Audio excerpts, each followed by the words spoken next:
Hey guys, going to have a look at the Fujifilm GFX-50S today. This is paired with the 32-64 lens, that's f4, and also we've got the battery grip down the bottom. So getting into the camera a little bit, I've had it for a day now and just been out shooting with it for the last couple of hours. So this is by no means a thorough review over the course of months, as put through trials and tribulations or anything like that. I was working with a photographer who was kind enough to give this to me and to try it out for a while, so I could just put a little kind of thoughts together and also look at the image quality and things like that. So we'll do that in Lightroom in a while and give you a look at some of the files. But in terms of how I found the camera to actually use, the build quality is fantastic. It's as you'd expect from a camera at this price point. The small things like the new LCD screen up top is so much better than the ones that they have on DSLRs for the last few years. It just makes so much more sense. I'm not sure if it's OLED, but whatever panel it is, it's nice. You can see it. You can switch it from dark mode or kind of a light mode, whichever you prefer, and it's pretty easy to see in all scenarios. So that's really nice. It's got the usual Fuji dials for controlling aperture on the ring, or sorry, on the lens itself. You've also got a ring here for shutter speed, and then ISO on the other side. So you can lock those dials in, twist them, lock them in like that, so you're not going to accidentally knock it or whatever like that. That all works really well. The lens as well itself is really nicely made. The focus ring and aperture ring turns really smoothly, so very impressed with that. It's as good as I've used. Having a look at the rear screen, it's tilt and turn, as it's pretty much becoming standard these days. So you can tilt it out as usual, so if you're shooting high or down low, anything like that. But it also actually folds out like this. However, it only does tilt in this direction and not the other way, which I suppose you should be grateful that it tilts out at all, but it's just something to note that it only tilts in the one direction. So if you have an L bracket or something like that, it'll work perfectly, but if you want to swing the camera around the other way, it's not going to tilt out like that. The additional EVF then, that slots into the hot shoe, so you can take that off, and I'm guessing this is going to be something, it's kind of a modular system that they're going to add some more functionality to and add some more additions to head on here as time goes on. So it just slots in here really simply, clicks into place, and also gives you a hot shoe on top of that then. So if you want to mount your flash or pocket wizard or any of those kind of triggers up top, you can still do that. The ergonomics are decent. I wouldn't say perfect though. The grip does feel really nice in the hand. It is a relatively heavy camera, but for a medium format camera, I suppose, obviously it's pretty light. It's about the same weight as my Nikon D750 with a lens mounted, and that's what I'm filming this on at the moment. So it's not a light camera, but for a medium format, it's definitely pretty light. The grip, like I said, feels pretty good in the hand. The button layout though, if you're using it one hand, it can be quite hard to reach some of the buttons, like up top here as well. Some of these buttons are out of reach if you're shooting one hand, so it is. I did find it kind of difficult to shoot like that. Some of these buttons, like the play button and the delete button up here, they're just kind of in an awkward position, so I definitely think there's probably a better place to put those, whether it's down here or something like that, somewhere where you can reach them a little bit easier. It was really easy to use. I love the Fuji control system. It's just very intuitive and makes sense. Having the aperture ring as well is quite nice. If you're a manual shooter or even aperture priority, something like that, it'll probably suit your workflow really well. The autofocus I found to be the main drawback of the camera. It definitely isn't nearly on the level of DSLRs. It does fine in good light. Once you've good light, it locks on pretty quick, and that's no issue to it at all. However, as soon as you get into low light, it definitely hunts forward and back a lot. You can be waiting up to a second sometimes for it to lock on, and also the tracking is, I wouldn't use it. It's not very good at all. That's comparing to the D750, which is what I shoot on all the time, and also what I shot on the D810. So they would have good autofocus systems. DSLRs are obviously known to have better autofocus than mirrorless traditionally, but that's definitely the case here. Definitely in terms of autofocus performance, it's nowhere near the level of DSLRs. But if you're slowing down, you're using manual focus, which I use a lot, and you're in good light, then the autofocus has no problem at all. Speed in general on the camera I find is a little bit slower as well. Again, comparing to the Nikon cameras that I use, just switching between menu and live view, also going from the screen on the back to when you put your eye up to the viewfinder, and it just takes a split second. Now that said, it is still really quick, but coming from a DSLR where you don't have to wait at all, it's a little bit slower. The startup time as well is a small bit slower than it would be for the DSLRs. So it is just a small bit slower to use in general, but I do think if you're using in a landscape or a studio environment, then that's not going to be too much of an issue to you. But it just is something to note. It's something that I noticed straight away when I started using it. The frame rate then as well is only 3 frames per second, which obviously isn't that fast, but it is a 50 megapixel sensor, so it does have large files to read off. So it is going to take a while to do that, and the frame rate is going to be high because of that. One of the things I noticed as well, and again this is a caveat of using medium format, is the minimum focus distance of the lenses is relatively long compared to DSLR lenses. So this lens here is the 32 to 64, which would be equivalent to roughly 28 to 50 millimeters on full frame. So it's not that long a zoom range, but it definitely doesn't focus that close. Comparing to say my 24 to 70, that focuses a lot closer than this would.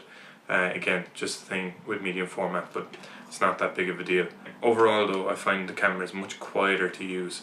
Obviously it's not a discrete camera because it is still pretty big, but the shutter mechanism is a lot quieter than the DSLR. That's one of the main complaints I would have with DSLRs, is how loud the shutter is, because shooting weddings, you want to be discreet or quiet, or if you're doing street photography or anything like that, when you want a nice quiet shutter, they do have quiet modes built into them, but they're laughable. They're pretty much the same as the normal mode, whereas this does proper quiet shooting, the mirror, which is going to contribute to the sound, so that not being here takes away a lot of the sound, but the shutter mechanism itself is really quiet, especially comparing to DSLRs. It does have electronic shutter as well, which obviously is completely silent, but it does get a lot of banding in it. So I wouldn't use it for anything that had moving subjects, but if you're shooting a landscape or anything like that, you just want to not wear down the shutter as much, then it's great for that. So those are just some of my thoughts on having used the camera for the last day now. Obviously I don't have that much experience with it, but these are kind of first impressions and things I noticed straight away coming from a DSLR user's point of view. But looking at the image quality, something we can do pretty easily on Lightroom and compare it again to the D750 is what I'm going to use to compare. It's a camera that I know inside out, and it's pretty good all rounder. It's got good ISO performance at high ISOs, and also it's pretty good in terms of dynamic range. So those are the two things in particular that I think a lot of people want to know what this performs like.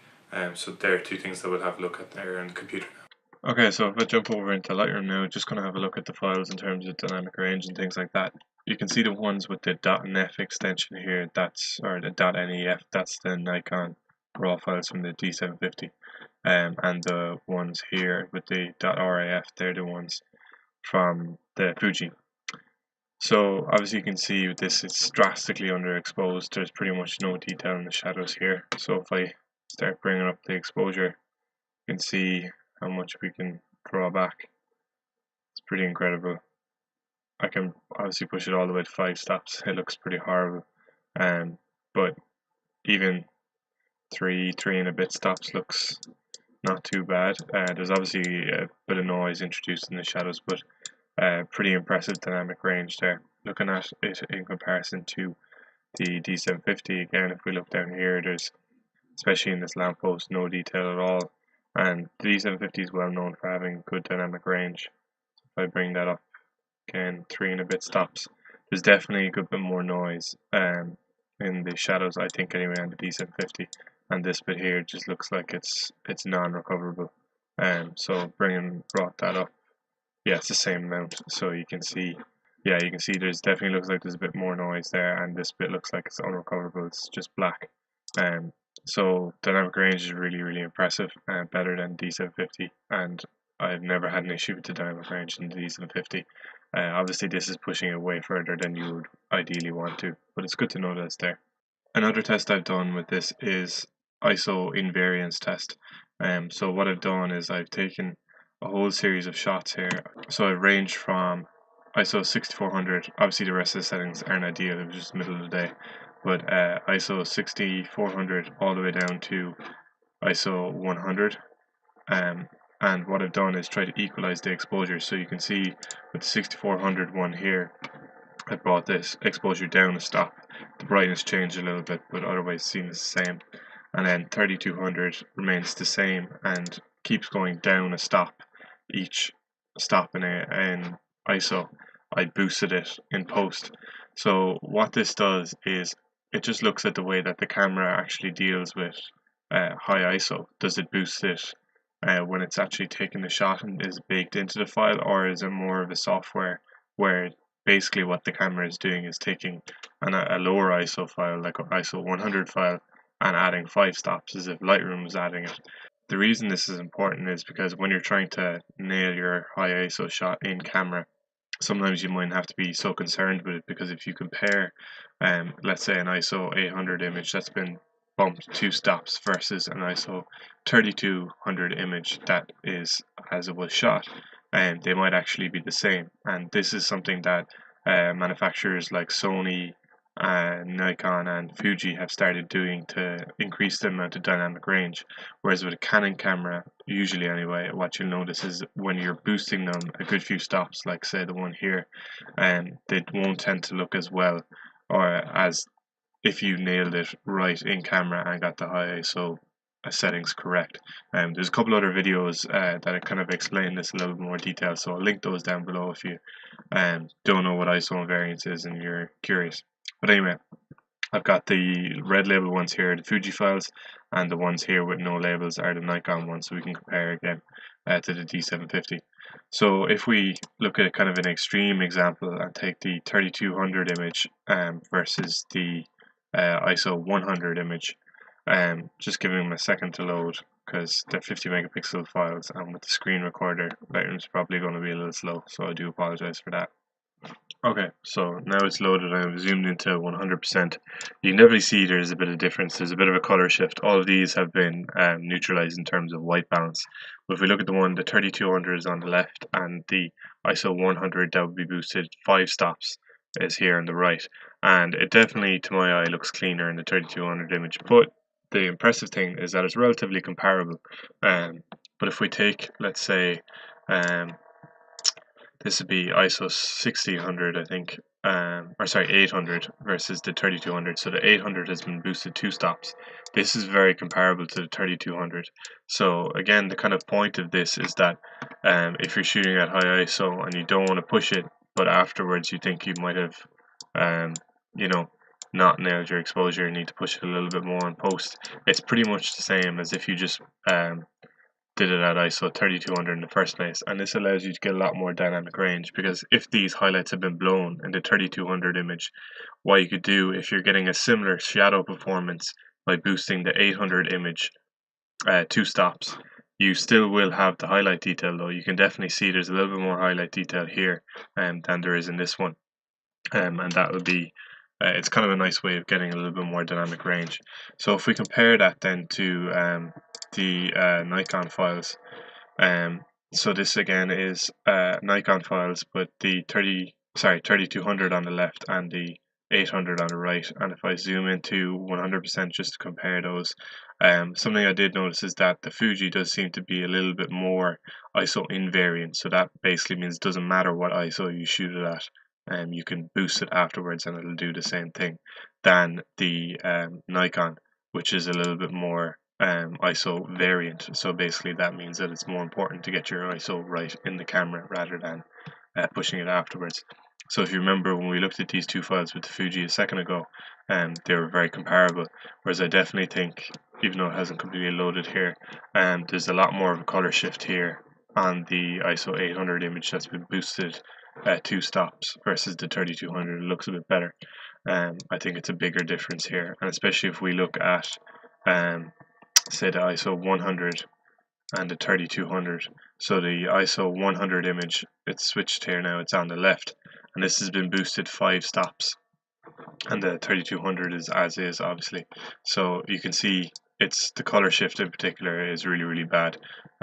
So I think the Fuji definitely seems to be fairly ISO invariant, definitely comparing to the Nikon. So another thing we can look at while we're looking at the high ISO files here is noise performance versus the D750. So obviously it's a different resolution sensor, so you can see it's zoomed in. So it's 24 megapixels versus 50 megapixels. So pretty much double the resolution. So you can see it's pretty much zoomed in twice as close. But noise wise, to me, it definitely looks a little bit cleaner on the D750. I think, obviously though, a lot more resolution on this side. So if you wanted to down res it and match them, I would say they'd be fairly equivalent in terms of noise performance. This is 3200 and it's not too bad. Obviously this is the shadow area, so it would be a harder area for it to perform. Looking at the rest of the image, again, it definitely looks a decent amount cleaner on the D750, but it's not bad out of the Fuji, out of such a high megapixel camera. And like I said, if you down res these again, you'd get rid of a lot of that noise again. So if I compare then 6400, sorry, it's going to take a second to load. So they have unfortunately switched sides there now. So this one on the right is the Fuji and this one on the left is the Nikon.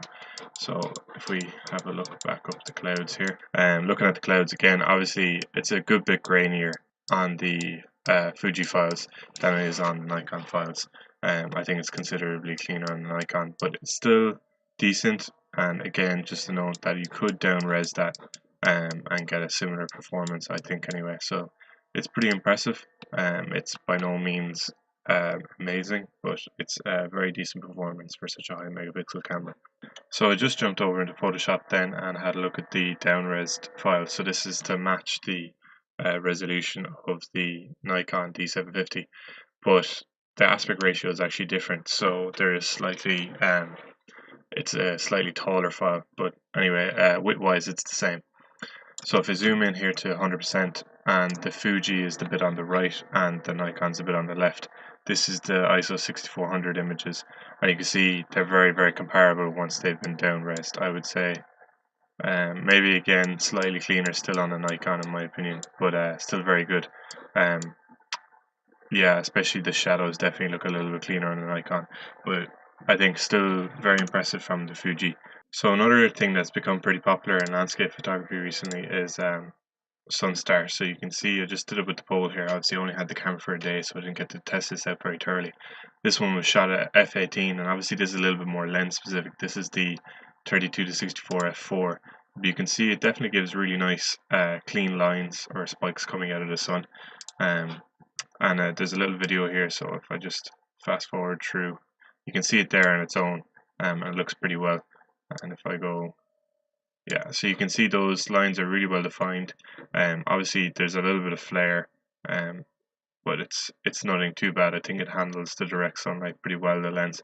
The Sunstar definitely looks pretty good.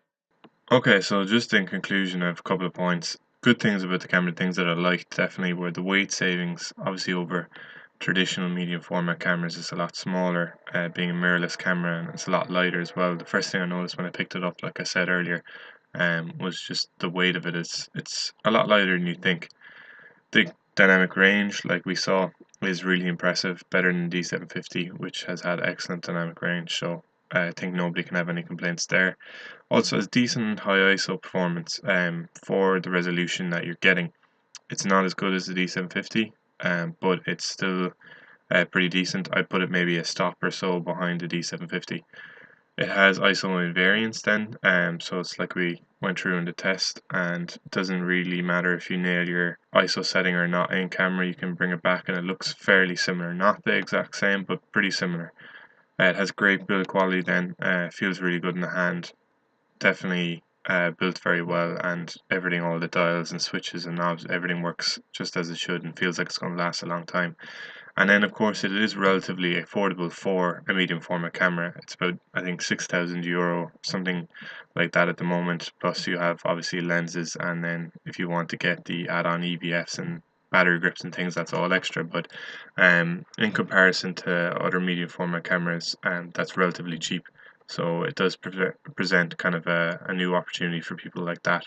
The things that I didn't like then, obviously there's a lack of lenses at the moment. That's the nature of the system with a new lens mount. I think you can adapt some older Hasselblad lenses, so that'll open up some more possibilities. But the lenses will come with time, so that's only kind of a minor gripe, and it's something everybody who's getting into the system is well aware of.